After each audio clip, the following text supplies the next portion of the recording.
Olá, bem-vindos a esta nossa exploração. Hoje vamos mergulhar nas fundações filosóficas das psicoterapias. Olá. É uma viagem que começa lá atrás, na Grécia Antiga, e vem até pensadores mais recentes. A nossa base é um capítulo do livro Psicoterapias, Abordagens Atuais, Exato. e a ideia é perceber como é que conceitos sobre mente, corpo, sofrimento, que têm milénios, acabaram por moldar as terapias de hoje, certo? Precisamente. E é fascinante porque, para entender as ferramentas atuais, temos mesmo de olhar para trás. Para esses debates filosóficos, às vezes intensos, sobre o que é a mente, como se relaciona com o corpo, Uhum, essa transição, sabe, das visões mais míticas até uma abordagem mais científica, uhum, começa mesmo na Grécia Antiga, uhum. onde a palavra psico, já era super complexa. Significava desde sopro vital, alma, até o próprio eu. Sim, o Aristóteles ele já notava que os filósofos antes dele viam a psique como aquilo que dá vida, que anima, o que permite o movimento, a percepção. Isso. E aí já tínhamos figuras bem diferentes. Epicuro, por exemplo, tinha uma visão quase materialista, né? O espírito como produto do corpo. Surpreendente para a época. E os pitagóricos que trouxeram aquele dualismo alma-corpo que, de certa forma, ainda perdura. Mas é com Sócrates que a coisa começa a parecer mais diretamente aplicável à psicoterapia. A maêutica, claro, aquele método de questionar, de fazer a pessoa examinar as próprias crenças, o só sei que nada sei, o conhece-te a ti mesmo, parece que é uma linha direta com a terapia cognitivo-comportamental, a TCC, não? Sem dúvida alguma. O questionamento socrático é uma ferramenta-chave na TCC. Depois, claro, temos Platão, que reforçou muito o dualismo, alma imortal, corpo mortal, quase uma prisão. Já Aristóteles, ele propôs uma visão mais integrada, o ilomorfismo, lembra? Alma e corpo como inseparáveis. A alma seria a forma do corpo vivo. Como a forma e a matéria. Exatamente. E ele também nos deu a ideia de catarse, aquela purificação emocional através da arte, da tragédia, algo que a psicanálise, muito tempo depois, veio a explorar. E os estoicos, Epícteto. Aquela frase é incrível. O que perturba as pessoas não são as coisas em si, mas o que elas pensam sobre as coisas. Isso é TCC pura, praticamente. É a base, sim. Disse até que a oração da serenidade, muito usada no Zaá, tem raízes estoicas. Faz sentido. Mas, como é que essa ideia de focar no pensamento lida com emoções muito fortes, ou com um sofrimento mais profundo? É uma ótima pergunta. Os estoicos, bem, eles não negavam as emoções, mas o foco era naquilo que está sob o nosso controle, os nossos julgamentos, as nossas interpretações das coisas. Ok. A TCC moderna, claro, desenvolveu isto muito mais. Criou técnicas específicas para identificar, desafiar, modificar pensamentos disfuncionais, mas sempre reconhecendo a complexidade das emoções. Não é só razão. Entendido. E, avançando um pouco, chegamos à Idade Média, muitas vezes vista como uma época obscura para a ciência. Mas, Mas teve pensadores importantes para esta história. com certeza, Agostinho, por exemplo, que explorou imenso o conceito de mundo interior, da introspecção. E Tomás de Aquino, que, ao tentar juntar Aristóteles com a teologia, trabalhou a noção de intencionalidade. Intencionalidade? A ideia de que o pensamento é sempre sobre algo ou alguma coisa.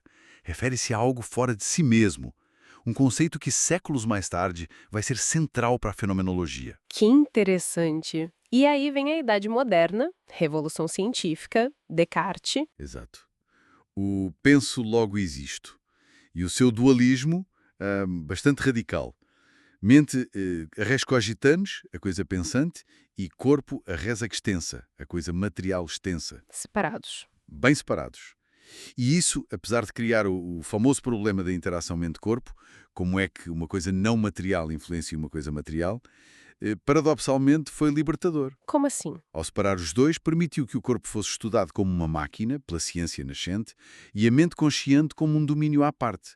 Abriu caminho para uma futura psicologia, mesmo que hoje a neurociência tente reintegrar tudo.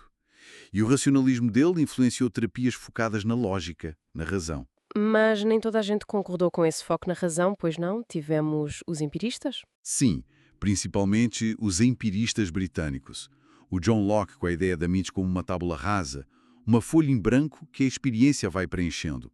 Ele também ligou muito a identidade pessoal à continuidade da memória. Uhum. E o David Hume, que foi ainda mais cético, questionou a própria ideia de causalidade necessária e até do eu como uma substância fixa.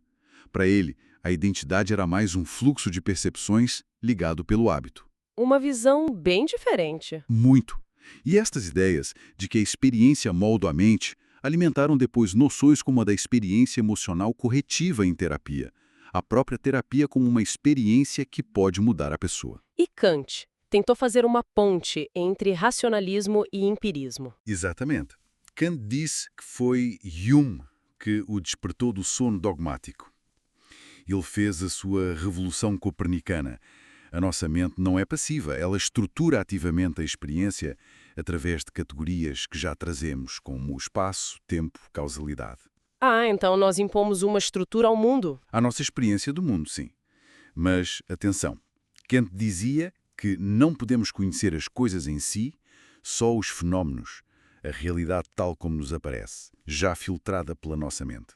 Uma lição de humildade para qualquer terapeuta, imagino. Sem dúvida. Percebemos a experiência que o paciente nos relata, já filtrada por ele, não uma realidade dura. E o século XIX, então, acelerou tudo. Com o positivismo? Isso, o positivismo de Comte, focado no observável, no mensurável, deu um impulso enorme à psicologia como ciência experimental, com o Wundt, e mais tarde abriu caminho para o behaviorismo. Que queria ser bem científico, focado só no comportamento. Exato. Mas, em reação a isso, surgiu também a fenomenologia de Husserl, que propunha o contrário, voltar à experiência vivida, à consciência, à intencionalidade, que falámos com Tomás de Aquino. Isso influenciou muito Jaspers na psicopatologia e depois as terapias humanistas existenciais. Que colocam a experiência subjetiva no centro. E, mais recentemente, o pós-modernismo, Foucault. Como é que isso entra? Bem, pensadores como Foucault trouxeram uma análise crítica sobre como o poder e o discurso, por exemplo, o discurso médico, psiquiátrico, sobre a sexualidade, sobre a loucura, moldam a nossa subjetividade. Como somos classificados, geridos, a biopolítica. E isso teve impacto na prática? Sim, questionou as instituições psiquiátricas tradicionais. Alimentou movimentos como a antipsiquiatria, ideias de desinstitucionalização.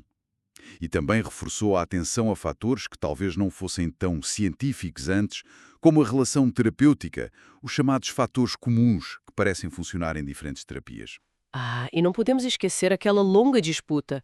A mente está no coração ou no cérebro? Boa lembrança. Uma questão que demorou séculos a resolver.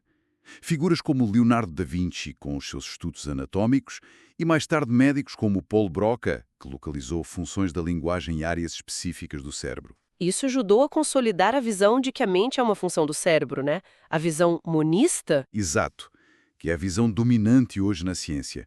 Embora, curiosamente, na prática clínica, às vezes ainda usamos uma linguagem meio dualista para falar da experiência subjetiva, da mente e do corpo.